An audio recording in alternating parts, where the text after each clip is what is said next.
I, like many of you, am still completely obsessed with Heated Rivalry. Not to give myself away too much, but I swear that I've watched every interview, podcast, think piece, and analyzed every scene to absolutely no end. I have bullied almost everyone in my life into watching this show and reading the books. It's rare for me to find a new thing to love, but when I do, I need to know everything about it. I tried to pull myself off this Heated Rivalry-fueled one-way train by finally catching up on season 5 of Emily in Paris. But during every episode, I somehow found myself back on Instagram, watching clips of Shane and Ilya at the cottage, or people reenacting the hospital scene with stuffed animals of our favorite queer hockey players. Like any good fangirl, I joined the Heated Rivalry subreddit, and I fully expected that at least some of the posts would be critical or negative, because that is just par for the course. But surprisingly, there was almost none of that. It was getting near universal praise. Of course, I think the show deserves it, but I genuinely cannot think of another piece of media that the entire internet seems to agree on loving. I see the internet collectively hate things all the time, but this level of positivity is almost unheard of. On what was probably my 6th Reddit scroll of the day, hunting for more images of Shane and Ilya to giggle at like an idiot, I came across a post that stopped me in my tracks. The title read, "Has romance ever made you grieve for a life you don't have?" The post goes on to say, "I rarely watch shows like this. I love it, but I feel horrible. I am asking myself, will I ever find true connection and love the way the characters have? I feel connected to the characters and they are so connected to each other, but I feel devastated for myself. Despite romance being my favorite genre, and romantic relationships being one of my favorite subject matters, I can completely relate to this commenter's emotional struggle. There is something deeply melancholy about the way romance stories can make us feel about our own real lives. Later that same week, a good friend of mine posted one of his infamous, to me, close friends' Instagram stories. He loves to pop on and trauma dump, complain, or give us his latest late-night realization, and I love watching them. In this video, he talked about spending time with a friend of his, a fellow gay man in his 70s. Together, they watched some queer media of the past, and my friend reflected on why, despite being proudly gay, he often avoids gay romance stories. I already knew this about him, but I hadn't fully understood why. In his Instagram story, he goes on to explain that he is reluctant to watch gay romances because he often feels he is seeing a love he doesn't deserve to have or that he will never find. If a love story feels unattainable because the characters are a different gender, that's one thing. But when it feels unattainable because you believe you are unworthy of it, that is something else entirely. Romance, as a genre, is kind of an emotional paradox. On one hand, it's meant to be feel-good wish fulfillment. Most romances don't take themselves too seriously, hence the classic romance-comedy pairing. And these stories often take place in exciting and joyful settings, like going home for Christmas, starting a new job, or traveling to a foreign country. And they always involve experiencing a whirlwind, almost cosmic connection. But watching romance can also be painful because it feels so close to reality. We've all had crushes, we have all fallen for someone, had sex, been in relationships, or longed for them. And yet, because romance stories are so glossy, so emotionally intense,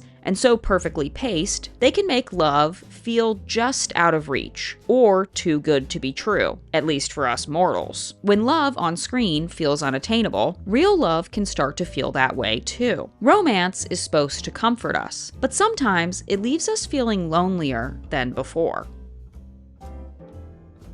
Happily Ever After is the most fundamental promise of the romance genre. It's built into the contract. When you pick up a romance novel or put on a Meg Ryan film from the 90s, you do so with the understanding that no matter how much conflict, miscommunication, or longing unfolds, our lovers will end up together. Knowing the outcome isn't a spoiler, it's part of the point. and that certainty is comforting for the consumer. It allows us to relax into the story and enjoy ourselves. We can sit back and watch our characters suffer, fight, and almost lose each other because we know that somehow everyone is gonna wind up in the right place. The romance genre gives its audience an emotional safety net in a way that no other does. Real life, of course, offers no such guarantee. In real relationships, love can fade, people can change, and bad timing can get in the way. You can do everything right and still lose someone. There is no genre contract promising that effort will be rewarded or that feelings will remain mutual. This fictional certainty is soothing when the story unfolds, but can be painful in real life when we know that every relationship has to come to an end somehow. The creators of Heated Rivalry have been very open that the show will follow the book's happy ending arc. So we know that despite Ilya ignoring Shane's text for 6 months, or Shane blowing Ilya off during their first sleepover, that they will still work it out. In real life, if someone ignores you for 6 months, there is a very real chance they are never coming back. In fiction, distance makes the heart grow fonder. In real life, being out of sight often means being out of mind. Romance stories also tend to end when the couple gets together, leaving us to infer that this is where they'll remain, endlessly happy and passionately in love. Their love never changes, their desire doesn't fade, and their connection doesn't dull over the years.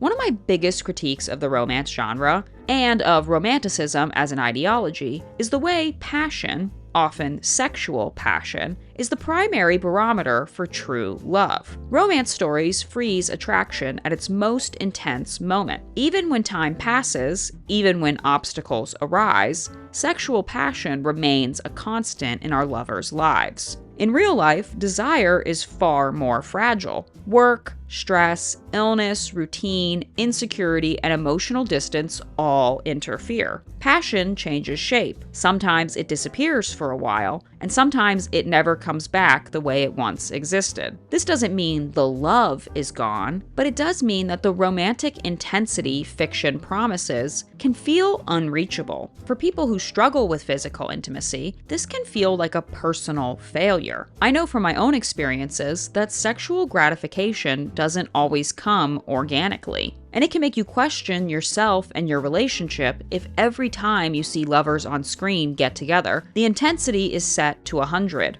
If you struggle with your body, with getting out of your head, or with trauma around sexual interactions, these very real hurdles can start to feel like insurmountable mountains. When romance media presents desire as something that should always feel natural and automatic, it quietly suggests that something is wrong when it doesn't. In a TV show, you know the couple is doomed if the first time they have sex isn't good. Carrie and Berger, Rachel and Joey, Dan and Blair. Television tells us that effortless sexual chemistry is a non-negotiable requirement for soulmates. On the flip side, romance media can be such a great outlet for sexual exploration. It can help people reconnect with desire or feel more confident expressing it. There's even a running joke on Book Talk about husbands reaping the rewards of their partners reading steamy romance novels. These stories can be exciting and affirming, but they might leave us comparing ourselves in the bedroom to the perfectly choreographed intimate scenes we consume. Ilya and Shane look amazing. They are in incredible shape, have beautiful faces, and just radiate sex appeal. I mean, Connor Story's butt is literally trending on Twitter. And while we wouldn't have it any other way, it's worth acknowledging how alienating that fantasy can feel if you don't look like them, don't feel confident in your body, or struggle with physical intimacy. It's easy to walk away believing you will never be looked at with that kind of desire. For Shane and Ilya, sex is the foundation of their relationship, which arguably sets them up for a more enduring physical connection than most couples. But even then, we see how their reliance on physical intimacy sometimes comes at the expense of verbal communication. Since Heated Rivalry has completely taken over my feed, my algorithm occasionally seems confused about why I'm watching it, and will randomly slip in real-life hockey content. In truth, before this show, I couldn't have told you anything about hockey, beyond the fact that it's played on ice and involves sticks and a puck. Luckily for me, and my fellow sports haters, Heated Rivalry didn't bother teaching me much more than that. So, when clips of real hockey games started popping up, I was genuinely shocked by the amount of fighting and violence that seems to just be part of the game. I knew hockey had a reputation for intensity, but I truly didn't realize that people were punching each other in the face on a regular basis. Then I saw a video of young hockey players being asked, "What is the biggest red flag in a woman?" And honestly, it felt like someone dumped cold water over my head. Their answers were immature, misogynistic, and wildly unappealing. She doesn't cook, she calls too much, she has a guy best friend. The video was clearly circulating among other Heated Rivalry fans because the comment section was flooded with variations of, "This is not Shane and Ilya." We all had to collectively remind ourselves that Shane and Ilya are fictional men, written by a woman. And that is a little saddening. One commenter argued that Heated Rivalry could only have been written by a woman, because men don't often notice or prioritize the emotional beats of a relationship with the same level of care and analysis. Whether or not that is entirely fair, it does echo something I hear from my female and queer friends all the time as they navigate dating in the real world. Most of the available men lack the same level of emotional intelligence. We appreciate Ilya because on the outside he is sexy, cocky, and self-absorbed, but behind closed doors he's attentive, sentimental, and deeply considerate. This idea of the emotionally complex, but secretly tender man isn't new. Popularized in the early 1800s, the Byronic hero was a male literary archetype based on the works and personal life of Romantic-era poet Lord Byron. These men were characterized by being intense, flawed, guarded, and often difficult, yet deeply capable of love and devotion once let inside. While Ilya isn't a classic Byronic hero, he inherits part of that tradition, particularly the appeal of emotional intensity beneath a guarded exterior. Heated Rivalry's director, Jacob Tierney, says that Ilya and Shane's song is My Moon, My Man by Feist. The song speaks about a lover who is complicated, emotionally inconsistent, and changes like the phases of the moon. Characters like Ilya are compelling because they are closed off to the world, but are open with one person. Their softness is private, and their vulnerability is earned. And this exclusivity reads as devotion. In real life, it's much more complicated. People who struggle to be emotionally open don't suddenly unlock that capability because they have met the right person. Emotional literacy is a skill, not a switch. And when vulnerability only exists inside one relationship, it can become fragile, placing immense pressure on that bond to hold everything the rest of the world doesn't. Fantasy stories transport us to worlds that look very different from our own. Lands of magic, fantastic beasts, and flying through space. As a lifelong Harry Potter fan, of course, I have always wished I could live in the wizarding world. But because that fantasy is so far removed from reality, I don't walk away from watching Prisoner of Azkaban resenting my own life. Romance is different. Romance is the fantasy that lives right next door to reality. The magic isn't someone casting a spell, it's hidden in the mundane, like someone who knows that you drink ginger ale without ever being told. It makes you feel warm inside watching Ilya quietly look out for Shane, or watching Shane's earnestness slowly soften Ilya. That closeness is what makes romance so powerful and so dangerous. Because when we watch something like Heated Rivalry, the magic doesn't feel impossible. It feels almost attainable. But if you haven't felt connected with your partner in a long time, or maybe you have never had someone you are attracted to reciprocate your feelings, that fantasy doesn't transport you. It reflects you back on yourself, and your own life can feel darker by comparison.